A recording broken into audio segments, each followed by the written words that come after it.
You will hear a number of different recordings, and you will have to answer questions on what you hear.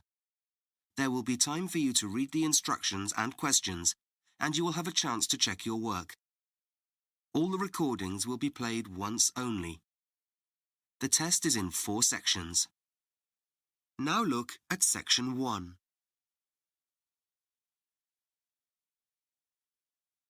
Section 1. You will hear a woman making a telephone call about joining a cycling club. First, you have some time to read questions 1 to 6.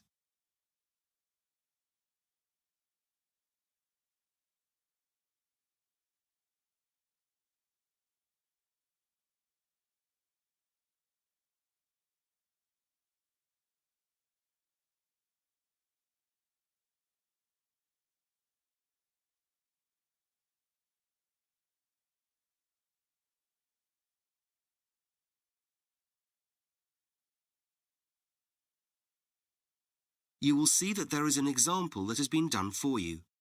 On this occasion only, the conversation relating to this will be played first.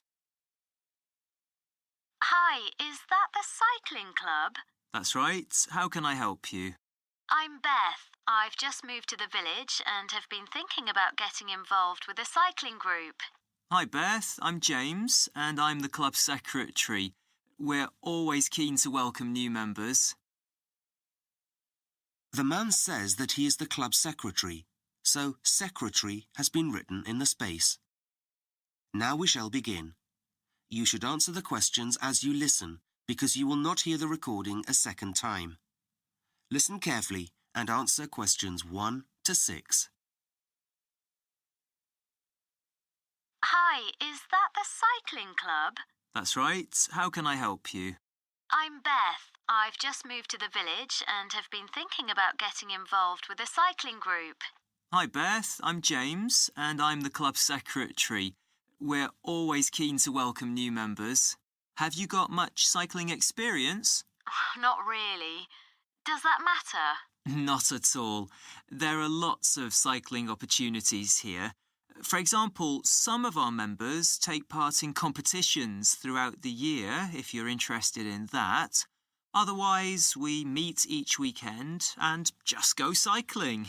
We take a different route each time, ranging from easy to challenging, so there's something for everyone.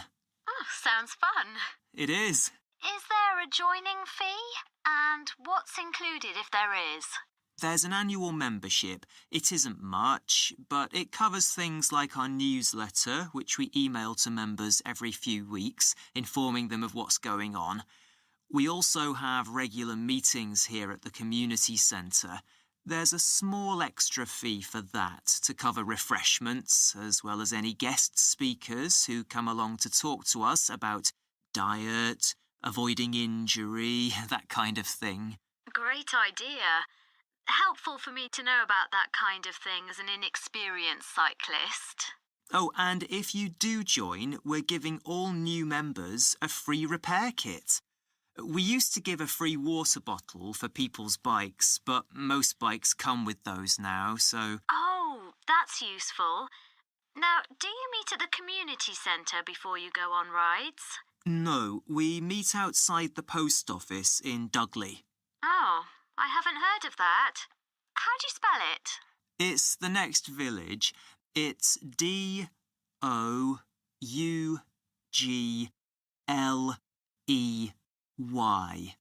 The reason we meet there is because there's a large car park, which is handy for people from outside the area who drive in. Ah, got it. And what would I need to bring if I went on any of the weekend rides? Do you have proper cycling gear? There's a great local cycling shop which has some great offers on for our members at the moment. Long-sleeved T-shirts are very popular in this cold weather. And I bet you've never tried warmers for your knees before, have you? And do you have a pair of cycling gloves? You'd be amazed by how much the right clothing makes a difference to your comfort and abilities. I'm sure. Well, the shop will sort you out with what you need. Anything else you'd like to know? Yes, I have two kids. I'm not sure whether or not they'd be interested in joining the club, but they don't have their own bikes yet. Is it possible to hire them here? Absolutely. We do everything we can to encourage people of all ages to take up cycling. You can pay monthly, which works out cheaper, or each time you attend a weekly excursion. It depends how often you think you'll be joining us on rides, really. Before you hear the rest of the conversation, you have some time to look at questions 7 to 10.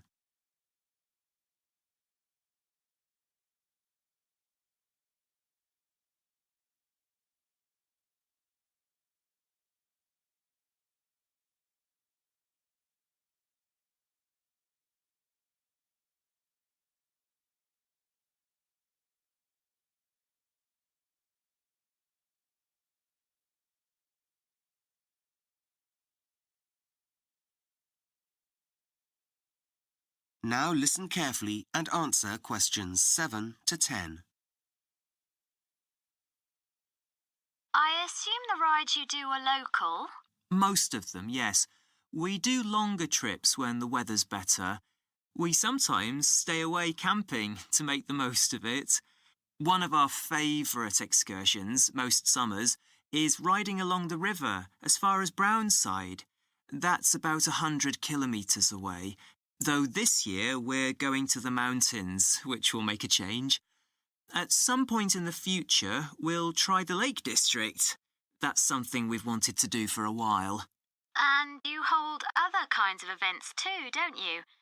I heard you do an annual charity event. Is that right? Yes, we do. We raised money for a new classroom at the local school last year through our sponsored bike ride. We have some other fun events too, like a party each year to celebrate the club's birthday. Members are welcome to bring their friends and family along to that. Brilliant. Well, I think that's about everything. Oh, do you have the telephone number for the cycling shop you mentioned? Yes, just a second. Here we are. It's 221337. Great. Oh, one more thing. It was my neighbour who told me about the club and suggested I contact you. But do you have a website where you put information? We do indeed. Go to www.getoutside, that's all one word, .com. Great. Thanks.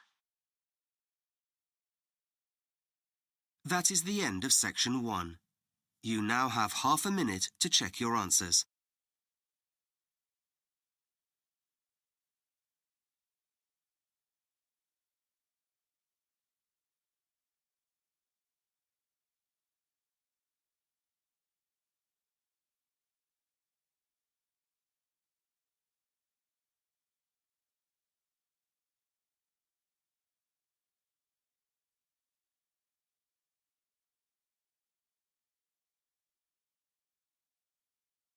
Section 1 is now complete.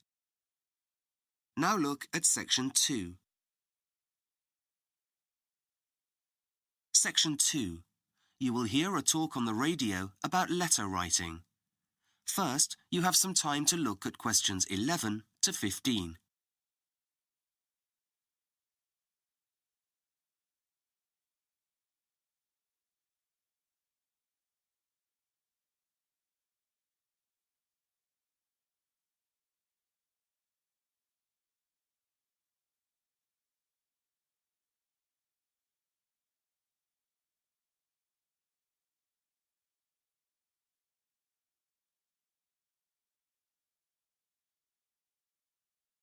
Now listen carefully and answer questions 11 to 15.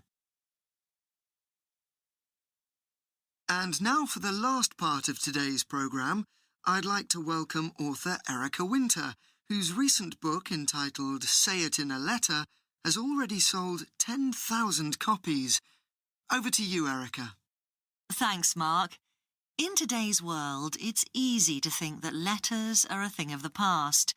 We rarely write them, and when we do, It's usually to a bank or an organisation of some kind. We no longer tend to write letters to our friends. Yet this is something I think we will come to regret. It's what I call the lost art of letter writing. For one thing, letters used to consist of more than writing. Looking through some of my mother's old letters to me recently, I came across several that also had drawings in them. This wasn't uncommon in the past. Photos took much longer to print than they do now, and so people often drew something to show what they meant. In fact, my mother still does this, not only in her letters, but also sometimes on the envelopes. Another important thing about letters is that they represent one side of a conversation. And before the time of emails, these conversations could centre on people's deepest secrets. As a child, letters would come through our door each morning from relatives and friends. As we got older, they became more personal. This made the letters important. It made you want to keep them. The ones I treasure I still have. They're tied up with ribbon and safely stored in a shoebox in my attic. I get them out from time to time and read them, and it's amazing because they remind me of how I felt all those years ago, what I was doing, who I was meeting, what I was looking forward to. And this is another thing about letters. They recreate the past rather like a diary. Yet they are more than that because they invite a response. Emails will never tell us about the past in anything like the same way unless we print them off and keep them. But who has time for that? Before you hear the rest of the talk, you have some time to look at questions 16 to 20.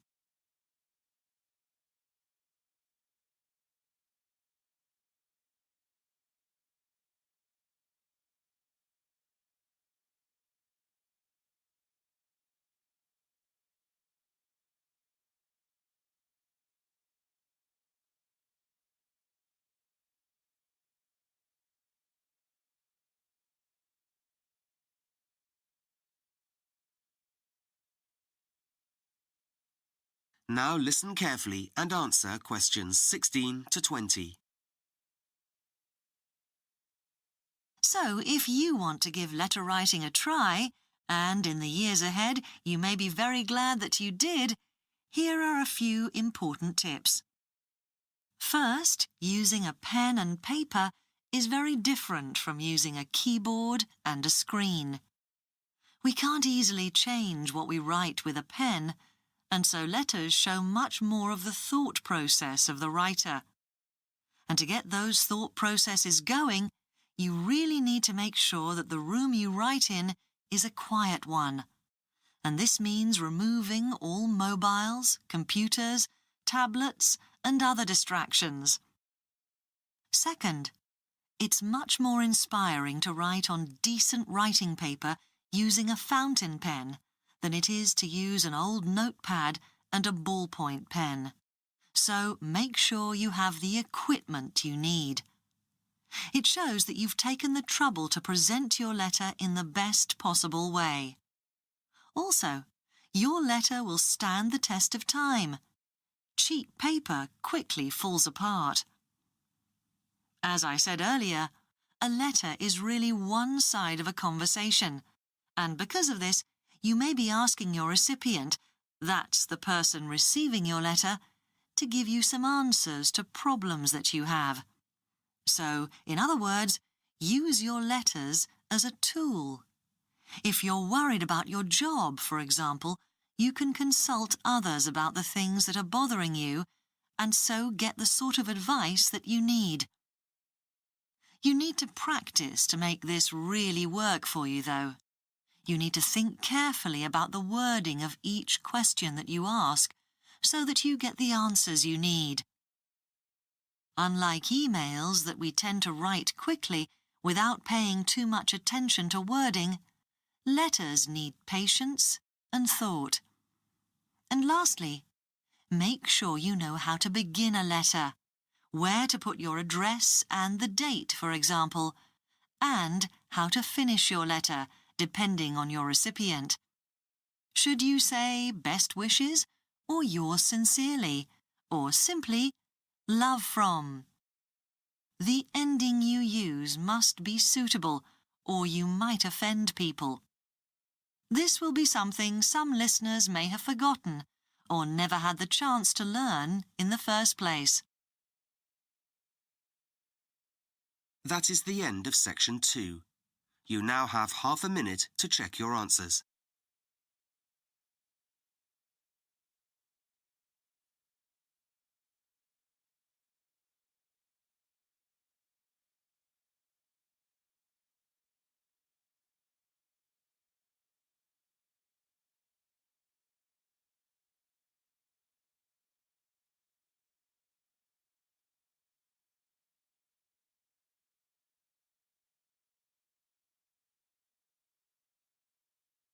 Section 2 is now complete. Now look at section 3. Section 3. You will hear two students talking about a course they are doing in Chinese at university. First, you have some time to look at questions 21 to 24.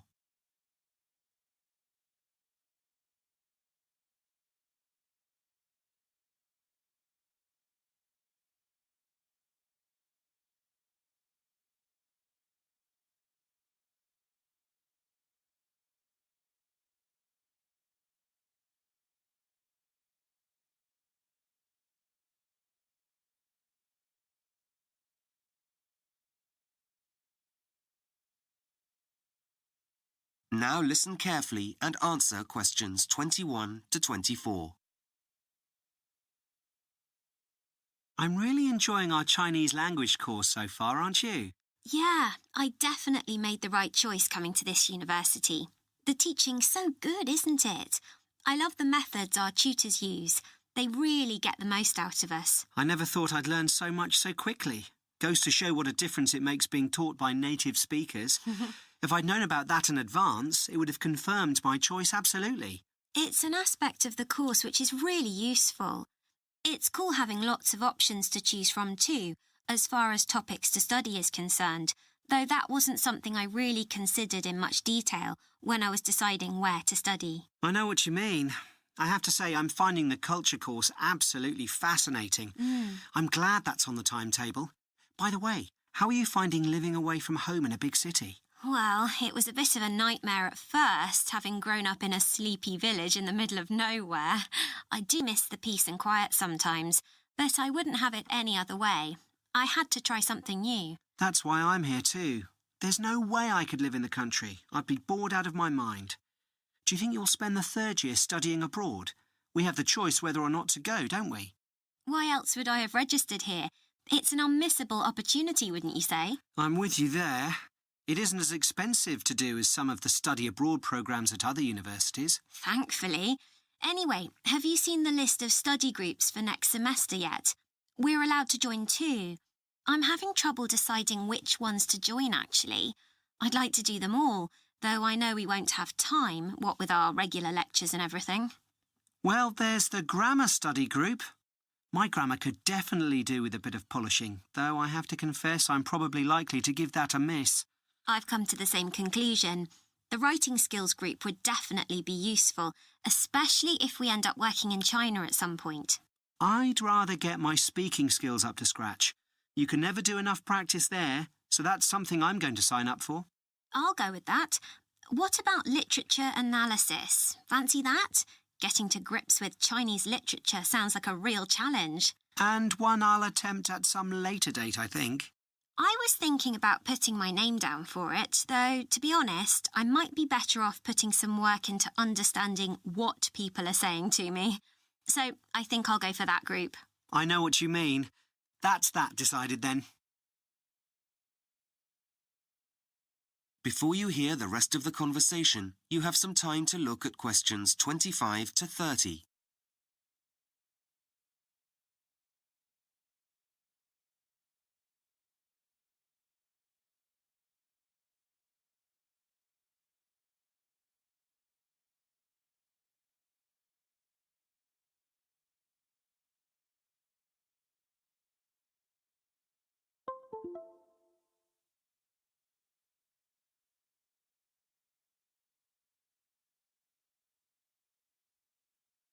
Now listen carefully and answer questions 25 to 30. How have you been finding the free online resources we've been given access to? I found one or two of them useful, but some of them aren't as exciting as I'd expected them to be. Right. I tried the chat room the other day for the first time. You know, where you can make contact with real Chinese speakers and practice your language skills. I was chatting to a really helpful user called May. The connection was pretty poor though, and I gave up in the end. I don't know whether it's always like that. I had a similar experience, waiting ages for replies to come through. And what about the translation software? I've never been a great fan of it, but that stuff is really high-tech, isn't it? It's got all sorts of functions, though maybe at the expense of getting a precise interpretation of what you're trying to say. You don't have to wait as long as you do for some translation software to do its stuff, but I think what you said is a universal problem with that kind of thing. Better to use our heads. What do you think of the vocabulary builder? You know what? There's tons of useful and functional stuff to practice on there. I spotted several errors, though, if you can believe that. I noticed that too. Maybe we should raise that with our tutors. Let them know it's lacking in quality. We need top-rate stuff at our level. The dictionary's not bad, but I've seen ones that have some interesting extras like activity sections. Shame it doesn't have any of those. I know. They can be slow to use, though. The language lab's pretty lazy, isn't it? I've only used it a couple of times, but I'd agree. There seem to be plenty of delays when it's setting up, though you can do some interesting things on it once you've got it running. Then there's the writing checker, the thing you type into and it tells you what typing errors you've made. I got a bit bored doing the same thing after a while, though. It's a bit limited in what it can do. I think I'd rather have my tutor's feedback. It would be better if it was a bit more interactive, though how that would work I'm not sure. Anyway, at least we've got access to the resources. They're better than nothing, even if they're not perfect. Right, shall we look at this next piece? That is the end of section 3. You now have half a minute to check your answers.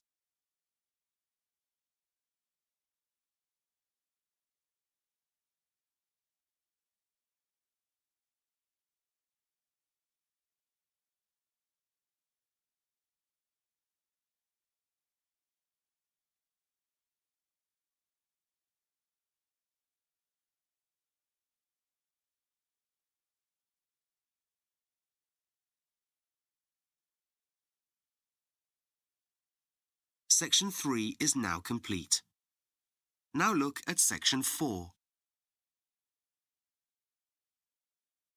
Section 4. You will hear part of a lecture about teaching maths to young people. First, you have some time to look at questions 31 to 40.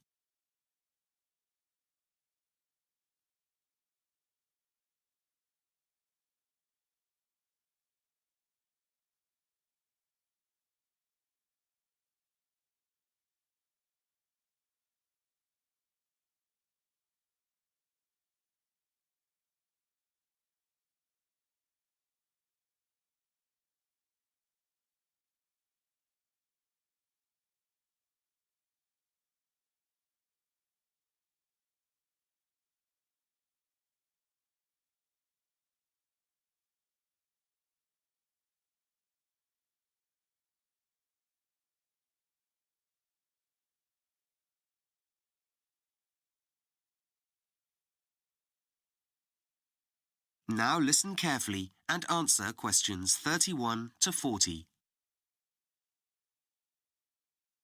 Why are we studying this?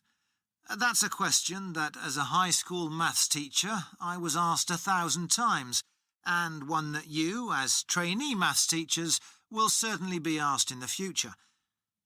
What is it that makes maths seem so difficult and unapproachable for many students? Getting good at maths is less a matter of brain power than staying power. The difficulty lies in the amount of patience maths requires. And it needs persistence too. It's not a subject that comes automatically or intuitively to many students. Another question I used to be asked was, how am I going to use this in my life? And this is the crux of the matter. Unless students can really get to grips with the relevance of maths to their everyday lives, it makes teaching the subject a very tough task indeed, especially when they know that in this world of instant gratification, they can find answers to virtually any problem by doing a quick internet search. So, what can we, as teachers, do to make maths more accessible and interesting to our students? Well, for a start, we need to help them see how maths is needed in their daily interactions. Whether it's following a recipe or deciding how much paint you need for your kitchen walls, we need to help students see that it's maths that's at work in achieving these goals. It's easy to see why simply forcing students to employ methods of memorization or reciting formulas leads to a teacher's failure to inspire in the maths classroom. Maths is a universal language. Anywhere you go, you can interact with people in all walks of life and they'll understand you if you speak maths. The language of numbers can help anyone perform daily tasks and make essential decisions. For thousands of years, the same principles of maths have been practiced by mankind around the globe. In order to get things done, especially in modern society, you simply have to employ maths. Your proficiency in the subject, or even a little knowledge of the fundamental operations of it, can help you shop wisely and stay within a budget, or get your head round population growth. Maths is also critical to a range of professions, and whatever your background, if you've been taught the basic operations of maths, you have the potential to become a millionaire. Just as literacy helps us get ahead in life, so does counting and the ability to make informed financial decisions. And it doesn't stop at work or daily transactions. Less obvious benefits of studying maths include other real-life applications, such as the ability to learn to play a musical instrument, become a dancer, or sail a boat.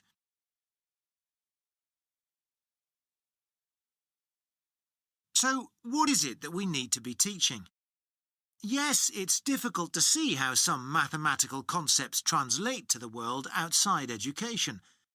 Perhaps you'll never use a particular formula in your job, but by learning the process, you'll have trained your brain to solve problems whilst reinforcing the basics of maths. There are, however, formulas which are more transparently useful. Things like an ability to properly assess risk or statistics. Things which even students should be able to see will equip them for the world beyond education. Maths makes our minds flexible enough to find solutions to complex, real-world problems. Maths is a cumulative discipline. You have to gain an understanding in one area before you can effectively go on to acquire another.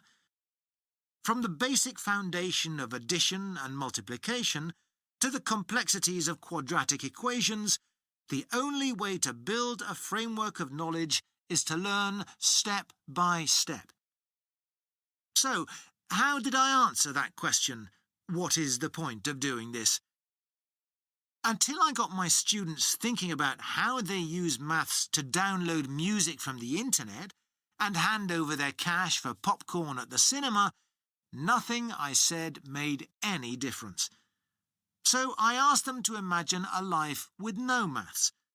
That would mean no means of marking time with calendars or watches, no money or concepts like measurement.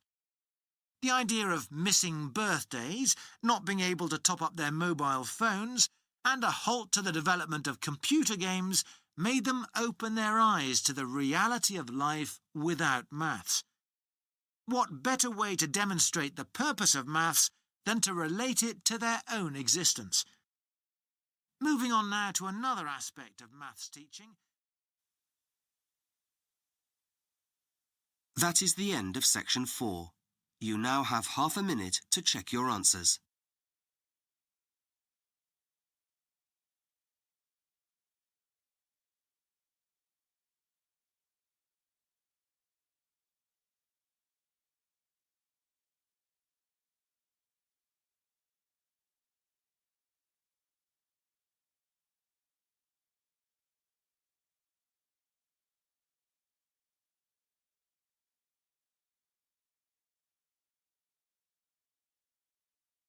Section 4 is now complete.